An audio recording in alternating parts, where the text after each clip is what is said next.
আসসালামু আলাইকুম শিক্ষার্থী বন্ধুরা, আশা করি তোমরা অনেক বেশি ভালো আছো। আজকেও দেখো লার্নিং ফার্স্ট পেজ থেকে নতুন একটি সৃজনশীল নিয়ে তোমাদের সামনে হাজির হলাম। শিক্ষার্থী বন্ধুরা, তোমরা অনেকের সময় প্রশ্ন করো যে স্যার বোর্ড কোশ্চেনগুলো করলে আসলে সুবিধাটা কেমন। দেখো শিক্ষার্থী বন্ধুরা, কখনো কখনো বোর্ড কোশ্চেন সরাসরি কমন পড়ে, আবার কখনো পড়ে না। তো তাহলে কি হবে, সুবিধাটা কি হলো, এই বোর্ড কোশ্চেন যদি তোমরা বেশি বেশি প্র্যাকটিস করো এবং অনুসরণ করো, তাহলে কি হবে, এই আদলে বা এই অনুরূপ যে সৃজনশীল কোশ্চেনগুলো আসবে তোমাদের পরীক্ষায়, এগুলো তোমাদের করতে অনেক সহযোগিতা করবে।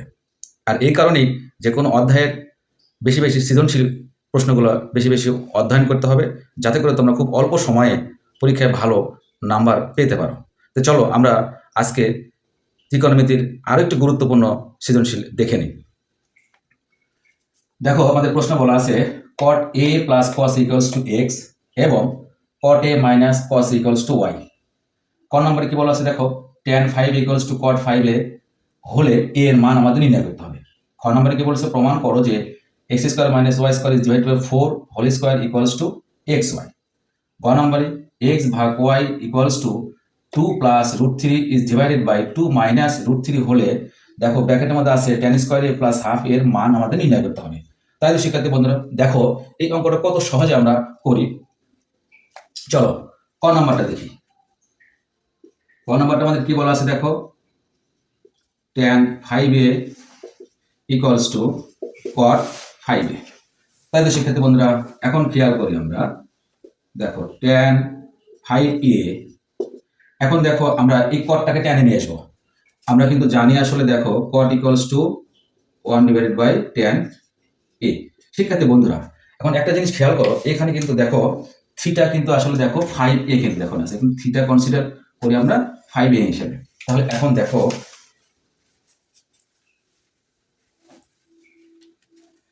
তাহলে আমরা এখানে দেখো আমরা একটা সাইড নোট ব্যবহার করতে পারি।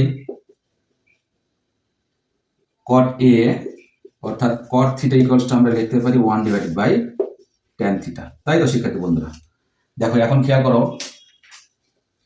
দেখো এর নিচে 1 আছে, তার মানে এটা পূর্ণ সংখ্যা। দেখো আর আর গুণ যদি আমরা করি, তাহলে কি লিখতে পারি আমরা, tan square 5a, that means theta equals to আমাদের 1। আমরা যদি উভয় পাশে বর্গমূল করে নেই, তাহলে আমরা কি পাই, tan 5 equals to 1, then tan 5a। এখন দেখো তোমরা স্পষ্ট বুঝতে পারছো যে tan 45 ডিগ্রির মান কিন্তু আসলে আমাদের 1। তাহলে ওই দিক থেকে tan চলে গেল। আমরা ফাইনালি কি লিখতে পারি, দেখো 5 ইকুয়ালস টু আমাদের 45 degree. That means a equals to 45 degree is divided by 5 equals to আমাদের 9 ডিগ্রি। তাহলে দেখো আমাদের যে এর যে মানটা চেয়েছে সেটা কিন্তু আমাদের পেয়ে গেলাম। এটাই আমাদের রিকোয়ার্ড ভ্যালু অফ a। চলো এই কোশ্চেনের আমরা দেখো খ নম্বরটা করার চেষ্টা করি। দেখো এইটা করার জন্য আমাদের যে কাজটা করতে হবে, দুটো ভ্যালু আমাদের লাগবে, একটা এক্স এর এবং একটা ওয়াই। তো চলো আমরা এটা সুন্দর করে লিখে নিই। খ নম্বর, দেখো cot a plus cos a equals to x, এবং আরেকটা দেখো আমাদের বলা আছে cot a minus cos a equals to আমাদের ওয়াই। ওকে, এখন দেখো এটা দেয়া আছে, আমাদের কি প্রমাণ করতে হবে। দেখো বাম পক্ষ আমরা এটা লিখে নিলাম, বাম পক্ষ দেখো x square minus y square is divided by 4 whole square. তাই তো শিক্ষার্থী বন্ধুরা, দেখো এখন আমরা যে কাজটা করবো, এক্স এর এবং ওয়াই এর মানটা আমরা বসিয়ে দেবো। এক্স এর মান দেখো এখানে আছে কি, cot a plus cos a, cot a plus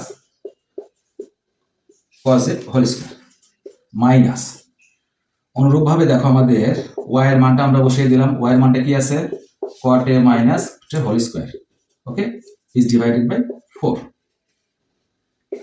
দিয়ে নিলাম। তারপর আমাদের আছে হোল স্কোয়ার।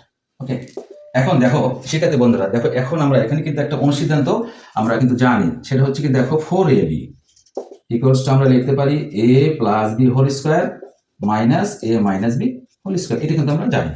তাহলে দেখো এখানে আমাদের এটা হলো cot a সমান a আর cos a equals to b consider যদি আমরা করি, তাহলে দেখো আমরা কি লিখতে পারি, cot a into cos a is divided by 4।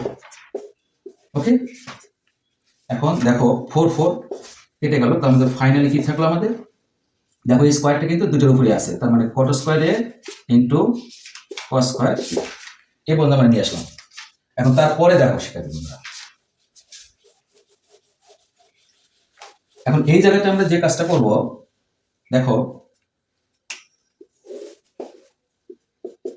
Caught square লিখলাম। এখন দেখো এখন আমাদের কসটাকে আমি সাইনে নিয়ে যাব, তাহলে কস স্কয়ার সমান কি লিখতে পারি, 1 মাইনাস সাইন স্কয়ার এ। তোমরা কিন্তু জানো, দেখো এখানে sine square theta plus cos square theta equals to কিন্তু 1। যেমন এখান থেকে দেখো আমরা যদি কস এর মানটা বের, কস স্কয়ারের মানটা বের করে নিই, তাহলে আমরা কি লিখতে পারি, 1 মাইনাস সাইন স্কয়ার থিটা। ওকে, এখন কেয়ার করো, এটা গুণ দিয়ে দিব, 1 ইন্টু কট স্কয়ারের মানে যেটা থাকবে কটই থাকবে, আর এখানে যেটা হবে কট স্কয়ার এ ইন্টু সাইন স্কয়ার এ। তারপরে দেখো শিক্ষার্থী বন্ধুরা, দেখো প্রথমটা আমাদের প্রথম রাশিটা যেটা আছে যেভাবে আসছে রেখে দিলাম। এখন খেয়াল করো, দেখো কটটাকে আমরা সাইন কজে নিয়ে যাবো। তোমরা কিন্তু জানো যে কট থিটা ইকুয়াল টু আমরা লিখতে পারি cos square theta, that means cos স্কয়ারে ভাগ সাইন স্কয়ারে। আর এখানে আমাদের দেখো যেটা আছে সেটা রেখে দিলাম। এখন খেয়াল করো, এটা কেটে গেল, তাহলে কট স্কয়ারে minus cos স্কয়ারে।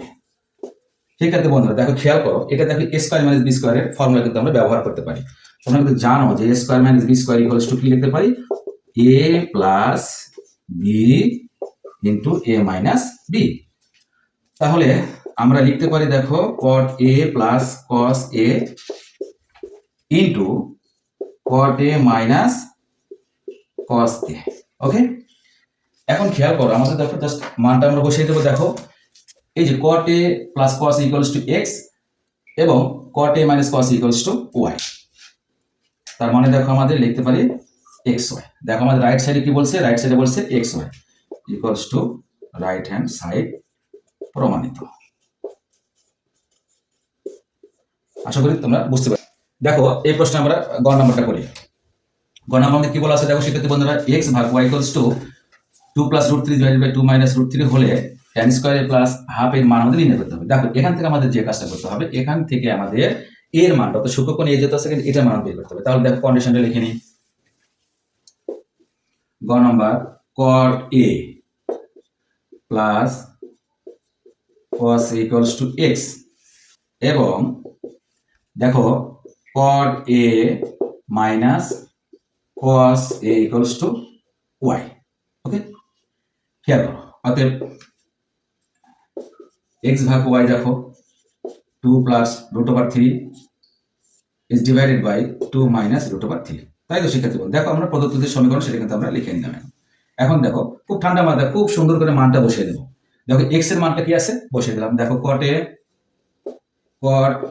Plus cos a বসিয়ে দিলাম।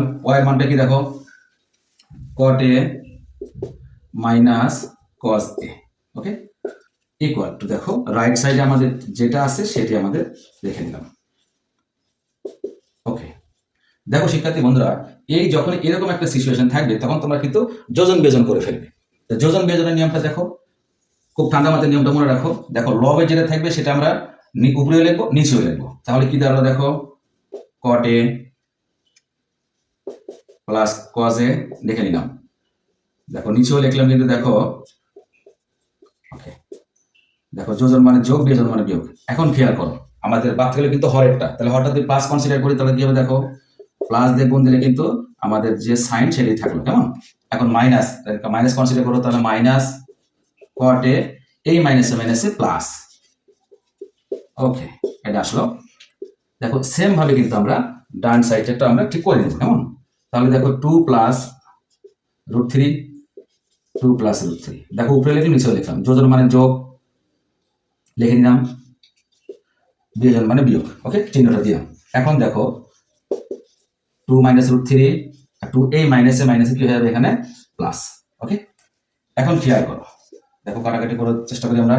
দেখো minus cos a plus cos, minus cot a plus cot a। তাহলে উপরে কি থাকলো শিক্ষার্থী বন্ধুরা, 2 cot a, 2 cot a, আর নিচে কি থাকলো 2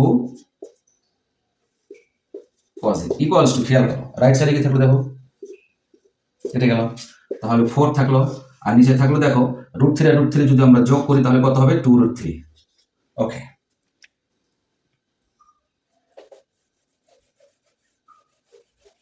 দেখো তারপরে আমরা কি করব, খুব সহজ, দেখো খুবই সহজ। এখন 2 কেটে দিলাম, তাহলে কি থাকলো, দেখো আমাদের থাকলো এখানে cot a is divided by cos a equals to, দেখো এখানে থাকে 2 divided by √3। তাই তো শিক্ষার্থী বন্ধুরা, এখন খেয়াল করো, আমরা কিন্তু কটটাকে দেখো আমরা সাইন কজে নিয়ে যাব। তোমরা কিন্তু জানো যে cot a ইকুয়াল টু লিখতে পারি আমরা cos a is divided by sin a, তার দেখো নিচে আছে আমাদের cos a। ওকে, এইখানে আমাদের থাকলো 2 ডিভাইডেড বাই √3।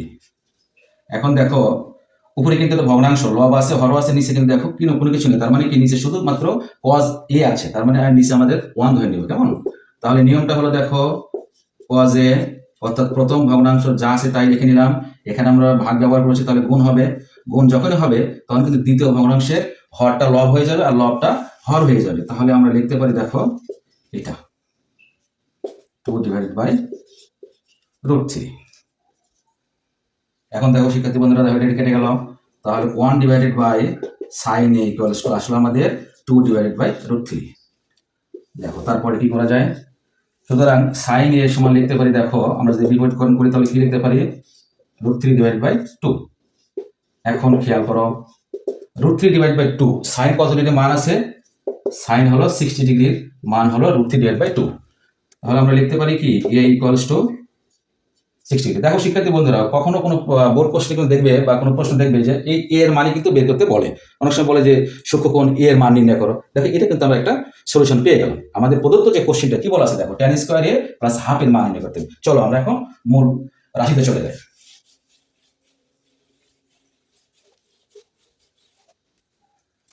দেখো অতএব প্রদত্ত রাশি কি আছে, tan square a plus half. Okay, এখন খেয়াল করো থিটার অর্থাৎ a এর মান কিন্তু দেখো 60 ডিগ্রি, সেটা আমরা এখানে বসিয়ে দিই, tan স্কয়ার 60 ডিগ্রি প্লাস হলো আমাদের হাফ। তাহলে শিক্ষার্থী বন্ধুরা এখন খেয়াল করো tan কত ডিগ্রি মান, 60 এর মান কত বলো তো √3, স্কয়ার দিয়ে দিলাম প্লাস হাফ দিয়ে দিলাম। এখন তোমরা জানো রুট আর স্কয়ার চলে গেল, শুধুমাত্র থাকলো আমাদের 3, এইখানে আসলে হাফ। দেখো আমরা যদি লসাগুটা করে ফেলি 2, তাহলে দেখো 6 হবে, 6 plus 1 equals to 7 divided by 2। আশা করি বুঝতে পারছো। ধন্যবাদ সবাইকে।